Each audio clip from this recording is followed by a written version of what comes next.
Hi, everyone. It's Dr. Ramani. Welcome back to this YouTube channel where we take on all kinds of issues related to narcissism, narcissistic people, toxic relationships, toxic people, and everything in between.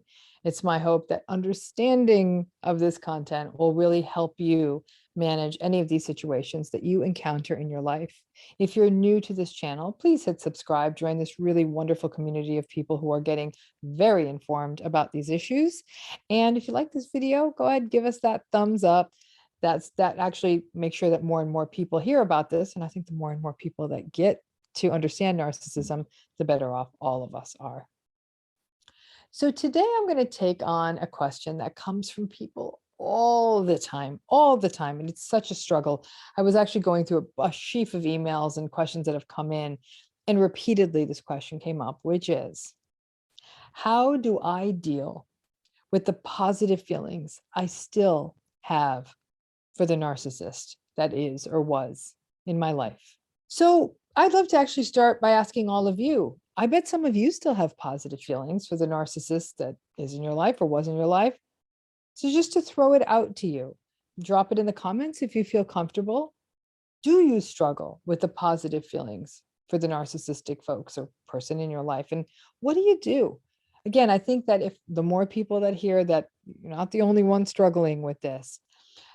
I'm at the top of that list, by the way. If I was in the comments, I'd be writing that, because I got to tell you, there's more than a few narcissistic people in my life still where I do struggle with some of those positive feelings. So, like I said, this question has come in more than a few times, and it bears exploring, because this concept really does hold people back from healing and moving forward.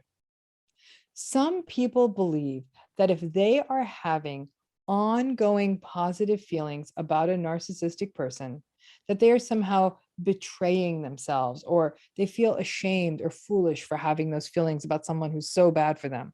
And that's a mistake, because these relationships, narcissistic relationships, and the healing from them are about pushing back from the black and white and embracing the really complex gray.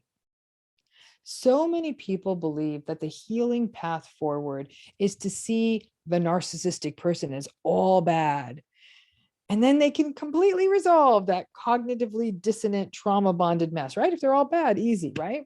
But it doesn't quite work that easily, or nor does it work that way. The fear is that if you think good stuff or have good feelings about them, then you're going to get sucked right back in.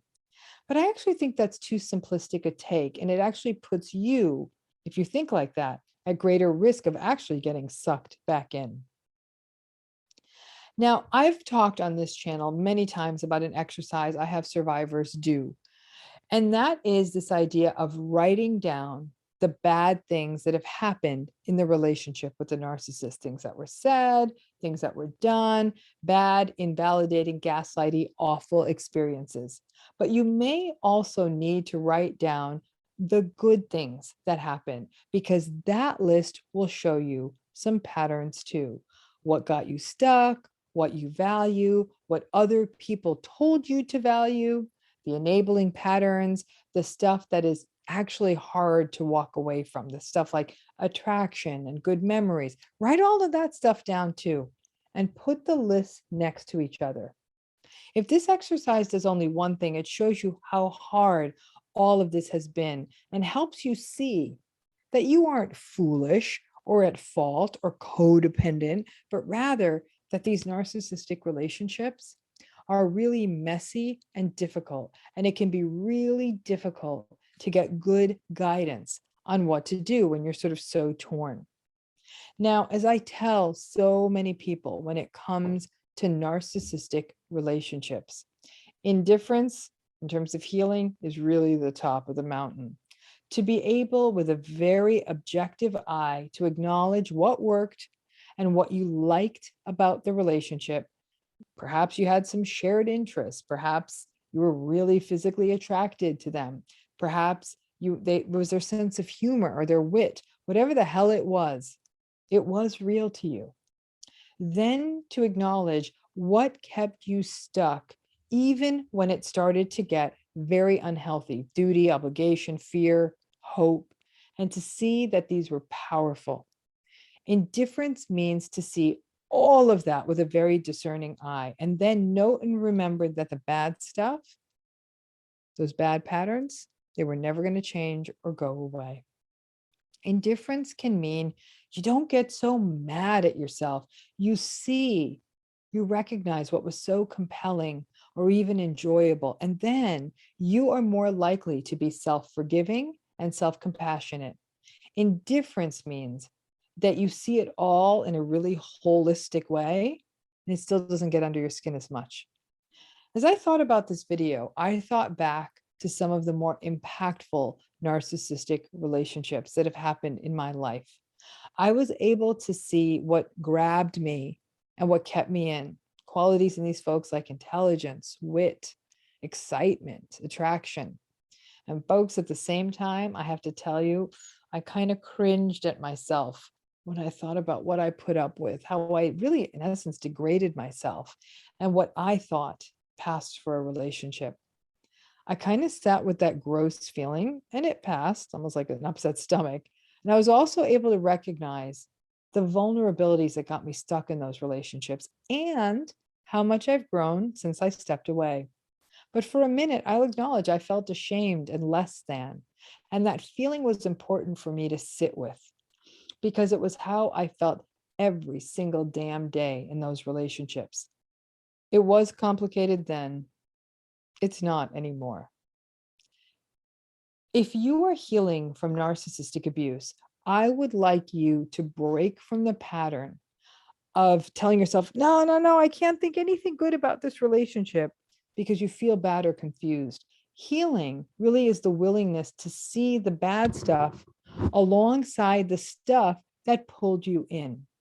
It may be the willingness to acknowledge that the good stuff is stuff you grew out of.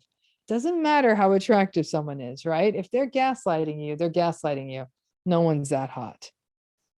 It may be the willingness to acknowledge that you are a good person and that you are not to blame yourself for being abused. But trying to avoid thinking about the good stuff in this relationship means that you are attempting to erase your own memories. Good luck with that. That you are trying to talk yourself out of your own past.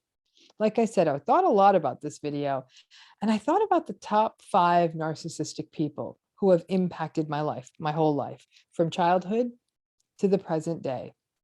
I am indifferent to all of them now. I don't want to spend time with any of them, but I am indifferent. And I do sometimes find myself thinking about the good things, the trips we took, the conversations, the laughter, the experiences, and the knowledge.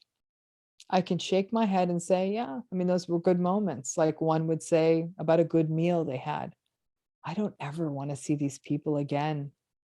There are plenty of good meals I have had that I don't need to eat again either. These patterns are mirrored in myriad survivors I've talked to who've shared the same thing with me. I don't need to see them again. But when I was trying to get away from these relationships, all I knew was that they definitely made me uncomfortable, but I struggled with setting a boundary and leaving. And I struggled with those memories of things I can objectively look at now. Things like I was afraid I would never feel this way again, or nobody would come in my life that would be like this again, or I would never have someone to do these things with again, or nobody would ever get me or understand me like this again. Those were all distortions. These people clearly didn't get me at all, and they were in fact quite harmful to me. I had to do the work on me, as you will on you. Listen, one fun walk on the beach does not excuse being invalidated. It just doesn't. There is a moment in time when you are healing from narcissistic abuse, when you need to hold really tight onto all the bad stuff and not let it go. You almost need it as a sort of a windshield and a shelter to strengthen your resolve, to set boundaries, have realistic expectations, or get out. At some point, you can let the good stuff, those good positive thoughts back in. It was real, but not when you're in the middle of the storm. So take it slowly. When those positive thoughts, that good stuff pops up, have that list of bad stuff nearby, the bad words, the bad behavior, the bad stuff that has not changed. And it's a lesson in why you need to leave, or at the very least to disconnect. You need that list of stuff. The positive feelings are going to pop up. It's why you got stuck for so long. And I promise you that one day you can have those positive memories and view them with the objectivity of a survivor that's gotten some distance. For now, you need to use the bad stuff as an antidote, and don't let the good and positive feelings and memories leave you feeling foolish or silly or ashamed. All of us have them. That's the challenge with a narcissistic relationship. There's enough good days to keep you stuck. So, yes, you're an empathic person, you're a good person. You see what those good moments were.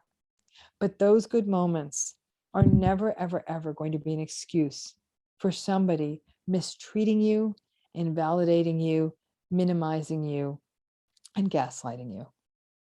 Thanks again.